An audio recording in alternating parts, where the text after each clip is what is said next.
আজকে আমি সকাল সকাল ঘুম থেকে উঠে গেলাম। আরে ধুর, আমি কি বলি, আমি তো রাতে ঘুমাইনি। আমি কেন, কেউই ঘুমায়নি, কারণ এটা হচ্ছে সেই দিনকার ব্লগ যেদিন ছিল সবে কদরের রাতের পরের দিন। সবে কদরের রাতে আমি কেন গাইজ, কেউ ঘুমায়নি। তো আমি সকাল সকাল উঠে দোকানে যাওয়ার জন্য বের হয়েছিলাম। আর তার আগে একটা কথা বলে রাখি গাইজ, এই জায়গায় কিন্তু খিচুড়ি বানানো হয়েছিল কালকে। আমাদের মসজিদের খিচুড়ি এত বেশি মজা ছিল, এত বেশি মজা ছিল, এত বেশি মজা ছিল, যেটা বলে প্রকাশ করতে পারবো না। আমি দোকানে যাওয়ার জন্য বের হয়েছিলাম এই কারণে যে কিছু খাবার কিনে এনে রাখতাম, যাতে আমার ইফতারি বানাতে হ্যাসেল না হয়, যেহেতু আমি ঘুমাবো। কিন্তু গাইজ ব্যাড লাক, আমি এসে দেখি দোকান এখনো খোলেনি। আমি ভুলে গেছিলাম রাত আমি একাই জাগিনি, রাত কিন্তু সবাই জেগেছিল।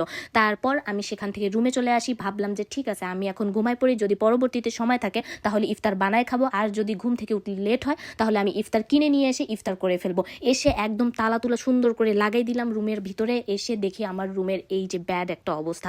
গাইজ কিছু করার নাই গাইজ, আমি আসলে গোছাইতে পারবো না, এখন আমি ঘুমাবো। একদম দরজা টরজা খুব ভালো করে লাগাই দিয়ে, এখন লাইট টাইট অফ করে দিয়ে আমি ঘুমের জন্য এখন প্রিপারেশন নিচ্ছি গাইজ। আপনারা তাড়াতাড়ি ঘুমাই যান, তাড়াতাড়ি ঘুমাই যান, তাড়াতাড়ি।